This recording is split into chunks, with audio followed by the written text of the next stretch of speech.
पचमढ़ी पहाड़ियों की रानी पचमढ़ी। यहाँ तो जहाँ जब गुजरते हैं, जहाँ से भी गुजरते हैं, तो पहाड़ियाँ अपने आप आपको बरबस रोकने को मजबूर कर देती है। मैं ऐसी पर्वत श्रृंखला के बीच हूँ जहाँ से पर्वत दिखाई देते। आप देखिए मेरे सहयोगी उसनी के साथ, जहाँ भी आप अपनी नजरें दौड़ाएंगे तो आपको लगेगा कितना मनोरम दृश्य है ये, कितना खूबसूरत दृश्य है। सब कुछ नवाजा है प्रकृति ने पचमढ़ी को। आप देखिए कि कितना जितनी भी पहाड़ियां आप देखेंगे, अपने आप ये सब प्रकृति की देन है, ईश्वर की देन है। और यहाँ आकर ऐसा लगता है जैसे बादल उतर आए हों जमीन पर, जंगलों के बीच में से होते हुए गुजर रहे हैं बादल, और ये कहते हैं कि यहीं रुक जाइए, यहीं ठहर जाइए। क्या खूबसूरत नज़ारा है। तो ऐसा एक नहीं बल्कि जहाँ भी आप चलेंगे पचमढ़ी में, आपको इसी तरह के नज़ारे देखने को मिलने वाले हैं। तो चलते रहिएगा मेरे साथ, मज़ा लीजिए। मध्य प्रदेश का हिल स्टेशन पचमढ़ी, जो अपनी प्राकृतिक सुंदरता के कारण देश भर में अलग पहचान रखती है। सतपुड़ा यानी 7 पर्वतों की पर्वत श्रृंखला, मध्य भारत की सबसे ऊंची पर्वत श्रृंखला। कहा जाता है हिमालय से भी प्राचीन है सतपुड़ा और इसी की रानी पचमढ़ी। पहला जो बरबसी लोगों को अपनी तरफ खींचता है, लेकिन उतना ही महत्वपूर्ण है यहाँ का अतीत, जिसमें छिपा है गोंड राजाओं का इतिहास, स्वतंत्रता की लड़ाई के रणबांकुरों की कहानी। 1857 में पचमढ़ी की खोज करने वाले ब्रिटिश सेना के कप्तान जेम्स फोर्सिथ, जिन्होंने सेना छावनी के रूप में पचमढ़ी को विकसित किया।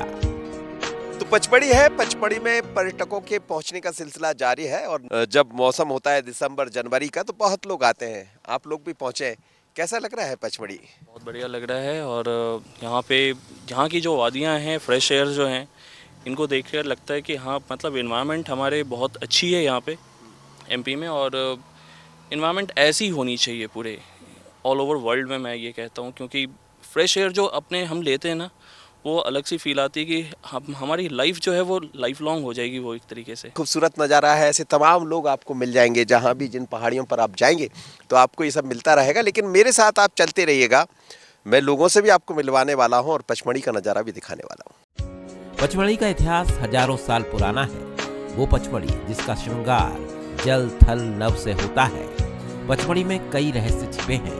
ऐसी मान्यता है कि पहले यहाँ विशालकाय सरोवर था, जिस पर राज करता था भयंकर सांप, जिसके विष ने जल को ऐसा बना दिया था कि जिसके स्पर्श से ही लोगों की जान चली जाती थी। इस संकट से निवारण के लिए भगवान शिव से प्रार्थना की गई। शिव ने इसको सुना और स्वयं यहाँ प्रकट हुए और अपने विशाल त्रिशूल से सांप को नष्ट कर दिया और सरोवर को सुखा दिया।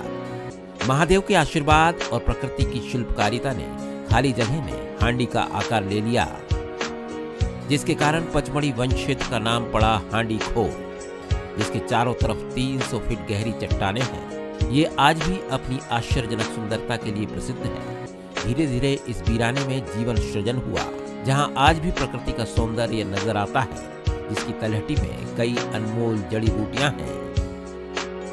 सतपुड़ा की पहाड़ियों का जब जिक्र होता है तो यहाँ सतपुड़ा में, खासकर पचमढ़ी या अमरकंटक के आसपास जो विंध्याचल की भी कुछ वैली है, वहाँ पर साल के पेड़ बहुत पाए जाते हैं। और इसलिए आप देखिए कि कहते हैं जब अमरकंटक से नर्मदा निकली तो उसकी वजह यह है कि वह पानी को सबसे ज़्यादा जो एब्जॉर्व करता है वो साल का पेड़ करता है। और इसलिए पचमढ़ी में आप जब महादेव जाएंगे या अन्य स्थानों पर जाएंगे, आज भी पहाड़ियों से पानी रिश्ता। और ये देखिए पूरे साल के फल है यहाँ, पेड़ कहे जाएंगे, वृक्ष।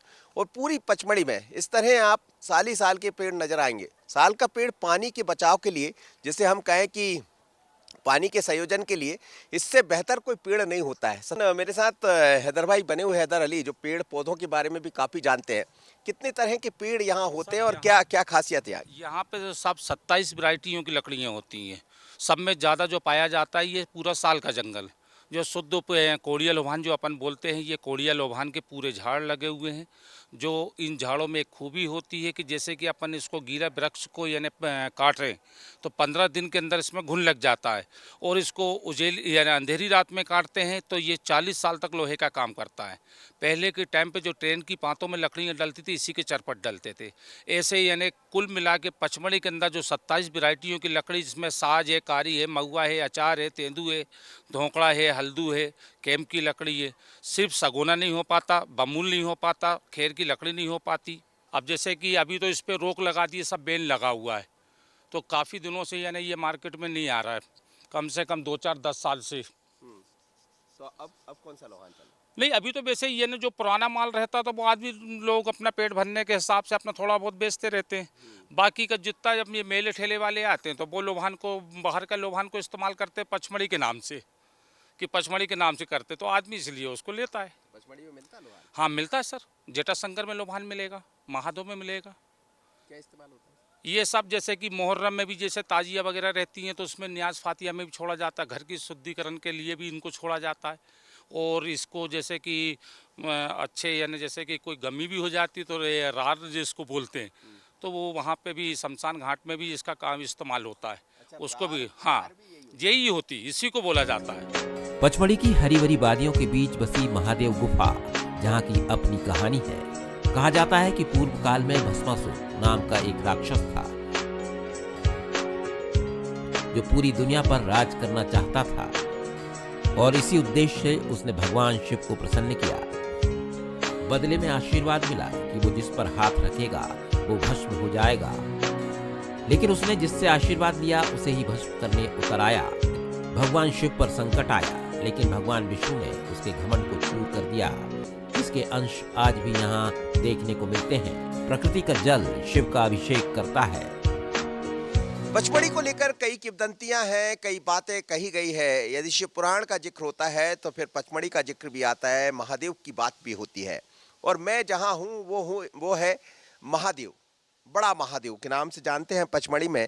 कहते हैं इसके पीछे भी तमाम तरह की बातें हैं, लेकिन जैसे ही आप यहाँ आएंगे तो आपको एहसास होगा एक शांति का, आपको एहसास होगा शिव के यहाँ स्थापित होने का। जैसे जैसे भीतर बढ़ेंगे तो भगवान शिव के रूप का एक अलग स्वरूप दर्शन होता है। लेकिन यहाँ ये दिखाई देता है कि कितना मनोरम है दृश्य, और प्रकृति ने यहाँ क्या नहीं किया। आज भी पहाड़ियों से यहाँ पर इस तरह पानी रिसता रहता है, और कहते हैं कि ये पानी खुद शिव का अभिषेक करता है। उस जगह आपको लिए चलता हूँ जहाँ भगवान खुद शिव विराजे हैं, और शिव का एक बड़ा सा शिवलिंग, लेकिन ये वो शिवलिंग है जो यहाँ स्थापित किया गया। लेकिन सच्चाई तो यह है कि जितना ये क्षेत्र है, यहीं आकर भगवान शिव ने अपना स्थान लिया भस्मासुर से बचने के लिए। लेकिन भस्मासुर यहाँ भी चला आया, और यहीं आकर भस्मासुर को भस्म करने की बात भी कही जाती है। भगवान महादेव खुद यहाँ विराजे। देखिए आप, कितना खूबसूरत शिवलिंग है, यहाँ देख सकते हैं आप।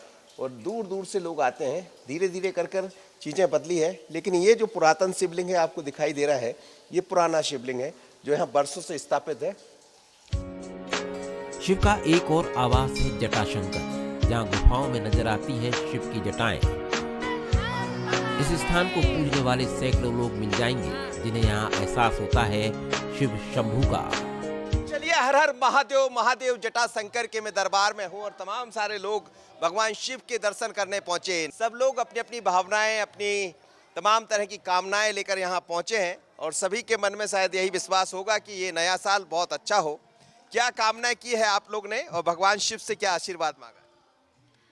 सबकी सुख और समृद्धि, सबसे ज़्यादा सौभाग्य, आरोग्य सबके लिए, और बच्चों के लिए उनकी प्रगति, उन्नति, और इस दुनिया के लिए भगवान शिव कल्याण करते हैं, करते रहें। हर हर महादेव। तो नववर्ष आपके लिए मंगल में हूँ, भगवान शिव के दरबार में हूँ, जटाशंकर के दरबार में हूँ। कहते हैं भगवान शिव यहाँ अपनी जटा फैलाए थे, और आप देखिए कितना सुंदर रमणीय स्थान है। भगवान शिव की अकाट आस्था के यहाँ दर्शन होते हैं, और जैसे जैसे आप भीतर जाएंगे तो भगवान शिव की जटाएं आपको देखने को मिलने लगेंगी। दरअसल ये जो चीज़ें दिखाई देती है, ये सब भगवान शिव की जटाएं हैं, ऐसा कहते हैं। ऐसी किंवदंतियां हैं कि भगवान शिव यहाँ जब पहुँचे तो उन्होंने अपनी जटाएं यहाँ बिखेर दी थी। वो जटाएं आज भी यहाँ दिखाई पड़ती है, और भगवान शिव का ये दरबार है। ये क्या है?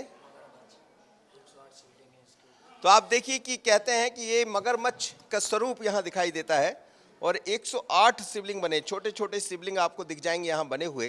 तो इनका अपना एक महत्व यहाँ रहा है और इसीलिए ईश्वर यानी शिव के दरबार में बहुत सारे लोग पहुँचते हैं अपनी मनोकामनाएं लेकर, और हर एक की यही शायद मनोकामना होगी। लेकिन यहाँ की धरोहर बहुत अलग है। भगवान शिव स्वयं यहाँ विराजे हैं। भगवान शिव कहते हैं कि यहाँ ईश्वर स्वयं नजर आते हैं और एहसास होता है। मैं तो यहाँ बैठा हूँ जब नीचे, तो मुझे लगता है कि वास्तव में क्या शिव है, तो शिव का एहसास यहाँ होता है। एकदम शांति शांति, अद्भुत सा एहसास। और मैं तो यही कामना कर रहा हूँ कि सब अच्छा चलता रहे। लेकिन यहाँ भगवान शिव ने अपनी जटाएं फैलाई थी। आज भी पानी यहाँ रिश्ता रहता है, क्योंकि यहाँ तो जितनी भी पहाड़ियाँ आप देखेंगे तो सबकी अपनी कहानियाँ हैं, सबकी अपनी किंवदंतियाँ हैं। लेकिन धीरे धीरे जब हम यहाँ से बढ़ेंगे तो ये देखिए पूरा पानी यहाँ से बहता रहता है। अद्भुत एहसास। और देखिएगा कितना सुंदर दृश्य है। भगवान शिव कमल के बीच में विराजे हैं। हर जगह कमल ही कमल, खिले हुए कमल, और इन कमल के बीच में पंडित जी भी यहाँ बैठे। पंडित जी, क्या कहानी है यहाँ की? वो भस्मासुर वाली है। शिव भगवान को भस्म करने के लिए पीछे दौड़ा था ना भस्मासुर, तब शिव जी यहाँ छुपे हैं। वो तो महादेव में भी कहते हैं। वो भस्मासुर भस्म हुआ है बड़ा महादेव में, अच्छा, और यहाँ शिव जी छुपे हैं। यहाँ सिर चुके हैं। हाँ, तो ये जो सब दिखाई देता है इसे क्या कहेंगे? वो भस्मासुर को भ्रमित करने के लिए शिव जी ने जटा छोड़ा है। तो ये जितने भी शिवलिंग है ना, ये सब जटाएं हैं। दृश्य है, भगवान शिव यहाँ विराजे हैं। ये जटाएं हैं शिव की, लेकिन कमल के बीच में शिव के दर्शन। और शिव तो शिव है, शिव कल्याणकारी है। पचमढ़ी के नाम के पीछे महाभारत काल का भी जिक्र होता है। कहा जाता है कि पांडव अपने वनवास के 13वें वर्ष में यहाँ पहुंचे थे और इसी दौरान गुफाओं का निर्माण किया था, जो आज भी उस दौर की याद दिलाता है।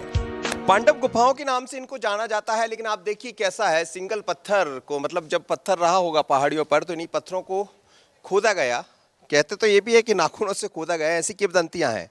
लेकिन किस तरह इनको खोदा गया होगा। और फिर यहाँ पर यदि आप भीतर की तरफ भी देखेंगे तो आपको चीज़ें नज़र आती किस तरह पांडव यहाँ रहा करते होंगे। अलग अलग जो पांडव रहे, 5 पांडव, उन्होंने इन्हें गुफाओं को तैयार किया। बीच में चर्चा ये भी आती है कि बुद्ध कालीन जो लोग हैं वो भी यहाँ पहुँचे हैं, उन्होंने भी कुछ गुफाओं को बनाया है। लेकिन कितना सुंदर पहाड़ को काटा गया और एक ही पहाड़ के भीतर इन गुफाओं को तैयार कर दिया गया। आप ऊपर से लेकर नीचे तक जब देखेंगे तो आपको नज़र आता है कि इन पहाड़ियों को कैसे तैयार किया गया होगा, कैसे खोदा गया होगा। इस तरह ये गुफाएं, हर एक गुफा अपनी अपनी कहानियाँ बयां करती है। गुफाएं हैं पांडवों की, जिन गुफाओं की हम चर्चा कर रहे हैं। आप देखिए कि कैसा सिंगल पत्थर पर इसको बनाया गया।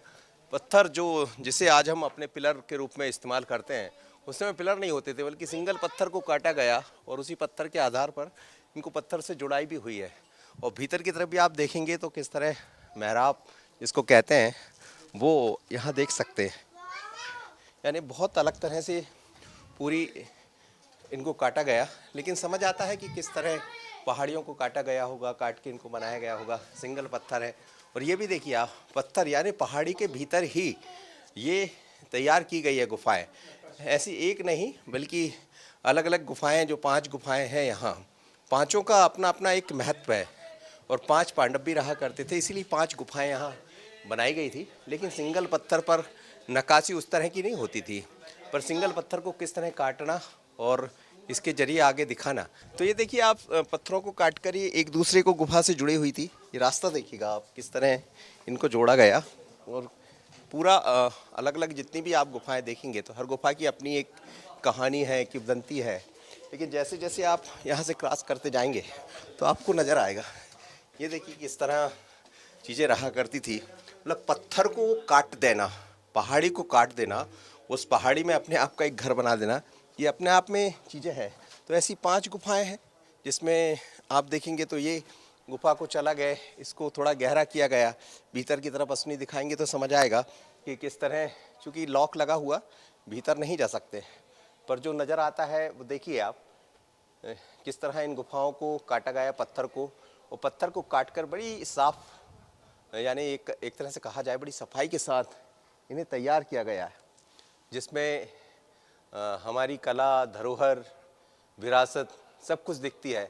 पर यह भी समझ आता है कि वनवास के दौरान आखिर कितना मुश्किल रहा होगा उन उन लोगों के लिए, जब वनवास के दौरान जब यहाँ पहुँचे होंगे जो लोग हैं, खासकर वो लोग जो पहाड़ियों पर रहे होंगे। कितने समय रहे ये तो स्पष्ट नहीं है, लेकिन महाभारत में ऐसा कहा जाता है कि जब पांडव यहाँ पहुँचे तो कुछ दिनों के लिए वो पचमढ़ी में भी व्यतीत किए थे। पचमढ़ी का एक नाम होने की वजह पांडव गुफा भी है, क्योंकि पांडवों यानी 5 और 5 के आधार पर 5 लोगों की जो मणि स्थान रहने का बना है, इसीलिए इसको पचमढ़ी भी कहा जाता है। पर इसमें और भी किंवदंतियाँ हैं, वो भी हम आपको बताएंगे। पचमढ़ी को प्रकृति ने भरपूर आशीर्वाद दिया है, इसलिए ये स्थान अंग्रेजों का भी पसंदीदा रहा और उस दौर की कई इमारतें और बंगले आज भी यहाँ मौजूद हैं। बाइसन लॉज, चंपक बंगला, ग्लेन व्यू वर्तमान का राजभवन और क्राइस्ट चर्च इसकी बानगी है। पचमढ़ी में ऐसी कई चीज़ें आपको देखने को मिल जाएगी। राजभवन है, क्राइस्ट चर्च है, या फिर हम अलग अलग बंगलोज की बात करते हैं तो सबका अपना इतिहास रहा है। ये क्राइस्ट चर्च है। कहते हैं कि 200 साल पहले इस चर्च को बनाया गया और उसके बाद से यहाँ काफ़ी लोग आते रहे।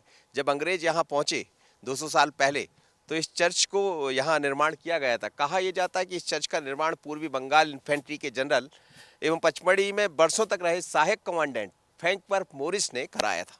1878 की स्मृति में ये कहा जाता है कि व्यक्तिगत मित्रों द्वारा ये करवाया गया था और जब से लेकर आज तक बहुत सारे लोग यहाँ पहुँचते हैं और कई बातें।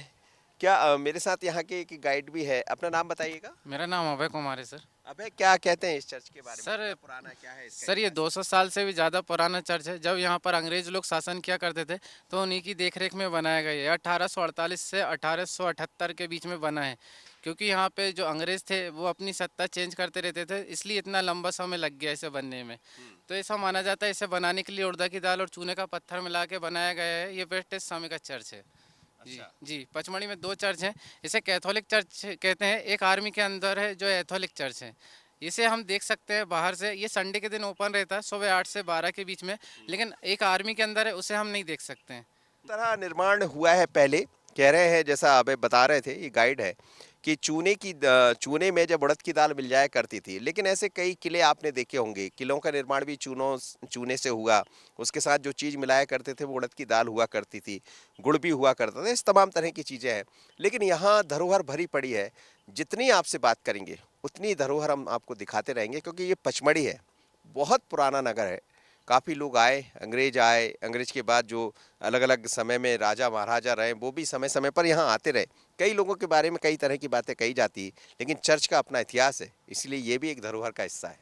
पचमढ़ी वैसे तो कहा जाता है ग्रीष्मकालीन राजधानी भी रही है, और जब पूर्व के दौर में सरकारें जब यहाँ बैठा करती थी, कहा तो ये भी जाता है कि सरकार गर्मी के दिनों में, ग्रीष्मकालीन दिनों में यहीं रहा करती थी। लेकिन ये राजभवन है जहाँ पहले राष्ट्रपति डॉक्टर राजेंद्र प्रसाद भी यहाँ रुके हैं आकर, और उसके बाद अलग अलग समय में कुछ राष्ट्रपति, कुछ राज्यपाल यहाँ आते रहे। राज्यपाल अभी भी आते हैं, इसलिए इसको राजभवन कहा जाता है। लेकिन इसके पीछे भी कई तरह की बातें हैं, उसमें कई इतिहास है इसका, और इसीलिए पचमढ़ी में एक नहीं, ऐसी कई धरोहर देखने को मिल जाती है। पचमढ़ी ने अपने आगोश में कई मनोरम स्थानों को समेटा है। 1355 फीट की ऊंचाई पर सबसे ऊंचा शिखर धूपगढ़, बी फॉल, जिसकी आवाज मधुमक्खियों की मधुर आवाज की तरह गूंजती है, अप्सरा विहार, रजत फॉल जैसे कई स्थान हैं जो अपनी रमणीयता की कहानी खुद कहते हैं। इन्हीं पहाड़ियों में एक और शिव का स्थान है चौरागढ़। 2000 फीट की ऊंचाई पर स्थित ये देवभूमि अपनी ओर आकर्षित करती है। मैं चौरागढ़ की पहाड़ियों पर हूँ। चौरागढ़ भगवान शिव का स्थान है, अति सुंदर स्थान है। कहा जाता है कि भगवान शिव स्वयं यहाँ विराजे। वैसे तो पूरी पचमढ़ी शिव की नगरी कही जाती है। यहाँ शिव के कई रूप, महादेव, छोटे महादेव, बड़े महादेव, चौरागढ़। लेकिन चौरागढ़ की पहाड़ियाँ आप देखिए कितनी खूबसूरत है। भगवान शिव को कहते हैं कि यहाँ त्रिशूल चढ़ाने से मनोकामना पूर्ण होती है, इसीलिए लोग खासकर महाराष्ट्र, देश भर के लोग पहुँचते हैं, त्रिशूल चढ़ाते। दिखाइए जरा असनी जी, भगवान शिव का वो दरबार यहाँ से नज़र आता है। करीब 1700 सीढ़ियाँ चढ़कर चौरागढ़ की पहाड़ियों पर चढ़ना होता है जब भगवान शिव दर्शन देते हैं। आप अंदाज़ा लगाइए कि जब एक दौर में यहाँ स्थापित हुए होंगे भगवान शिव का ये मंदिर, धीरे धीरे कर अब तो अद्भुत मंदिर हो गया। 78 मन की यहाँ भगवान शिव की प्रतिमा विराजी है। भगवान शिव स्वयं कहते हैं यहाँ स्वयं विराजे। तो इसीलिए लोग दूर दूर से आते हैं, दर्शन करते हैं, लाभ लेते हैं।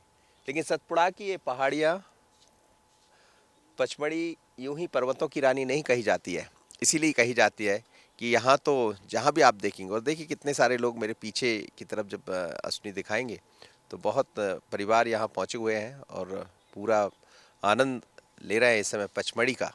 काफ़ी टाइम पहले गए थे, काफ़ी दूर है और बहुत शिव जी का मंदिर है और अच्छा लगता है। नहीं, बस हम तो दर्शन करने के उपलक्ष्य से आए हैं। बाकी मनोकामना तो वो जो सब जानते ही हैं ऊपर वाले। कि अगर प्रकृति के साथ संपर्क स्थापित करना है तो ये जगह बहुत अच्छी है। देखिए सूर्यास्त तो यहाँ धूपगढ़ से सबसे अच्छा नजर आता है, लेकिन नेटवर्क की प्रॉब्लम होती है। पर मैं जहाँ हूँ ये राजेंद्र गिरी कहते हैं इसको, और यहाँ से देखिए आप पर्वतों की श्रृंखला आप देखिए किस तरह है। सांझ ढल रही धीरे धीरे और पर्वत इंतजार है सूर्य ढलने का, लेकिन यहाँ थोड़ा समय लगेगा। देखिए आप सूर्य अभी आपको दिखाई दे रहा है, लेकिन सूर्य की किरणें ये कह रही है कि थोड़ा और इंतजार करना होगा। पर मैं नहीं, ऐसे तमाम सारे लोग यहाँ मेरे साथ मौजूद हैं। कई ये देखिए आप कितना खूबसूरत नज़ारा है। इस समय धीरे धीरे कर कर धुंध बढ़ने लगी है शुभांगी, और अब ये धुंध ये कह रही है कि 24 की धुंध है, 23 को फिर एक बार नया सूरज आएगा सामने और बहुत कुछ आशा और उम्मीदें लेकर। पचमढ़ी आप जाना चाहते हैं तो जरूर जाइए। यहाँ आकर आपको अलग सुकून मिलेगा, प्रकृति के नजदीक जाने का अद्भुत एहसास होगा। आप यहाँ की हवाओं में खो जाएंगे। ये हम नहीं, बल्कि पचमढ़ी आने वाला हर पर्यटक खुद कहता है। बल्कि पचमढ़ी के बारे में कहा जाता है कि इतना सुंदर, इतना अच्छा हिल स्टेशन मध्य प्रदेश में तो कहीं नहीं है, बल्कि देश दुनिया के लोग, आप देखिए कितना खूबसूरत है। काफी सारे लोग यहाँ पहुँच रहे हैं। कहाँ से आए मैम आप लोग? हम लोग बीकानेर राजस्थान। अरे वाह, कैसा लग रहा है आपको? बहुत सुंदर है पंचमढ़ी। क्या देखा अभी तक? हम लोगों ने शिव मंदिर देखा है और कल बीफ फॉल दिखा है, नीचे वाटरफॉल, और काफ़ी ग्रीनरी देखी यहाँ पे। पचमढ़ी बहुत सुंदर जगह है।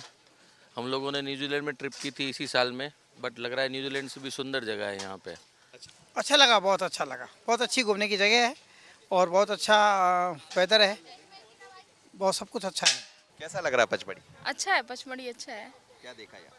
यहाँ पे अभी हम जटाशंकर देखते हुए आ रहे हैं। कल हमने जंगल सफारी भी करी थी। टाइगर दिखा? नहीं, टाइगर हमको नहीं दिखा। काफ़ी एनिमल्स कम दिखे हमें, कुछ दिखे, क्योंकि वो फॉरेस्ट एरिया है तो फिर विजिबिलिटी कम हो पाती है, तो इस वजह से इतना नहीं देख पाए। मिले हो तुम हमको बड़े नसीबों से, चुराया है तुमको किस्मत की लकीरों से। Thank you. इतना अच्छा कह दिया, आप कह दीजिए। Thank you. चलिए, बहुत अच्छा एक अलग तरह का माहौल है पचमढ़ी में। काफ़ी सारे पर्यटक यहाँ पहुँच रहे हैं, अपनी अपनी एक डेस्टिनेशन तय करते हैं हर एक व्यक्ति। लेकिन हम तो चाहते हैं कि हमारे मध्य प्रदेश की पचमढ़ी में आप आते रहिए।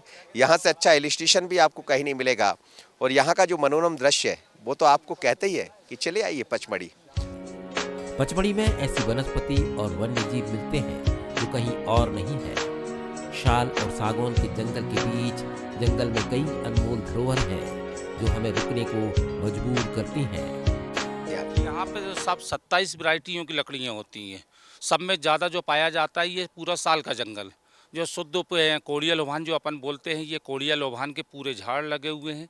जो इन झाड़ों में एक खूबी होती है कि जैसे कि अपन इसको गीला वृक्ष को यानी काटें तो 15 दिन के अंदर इसमें घुन लग जाता है, और इसको उजेल यानी अंधेरी रात में काटते हैं तो ये 40 साल तक लोहे का काम करता है।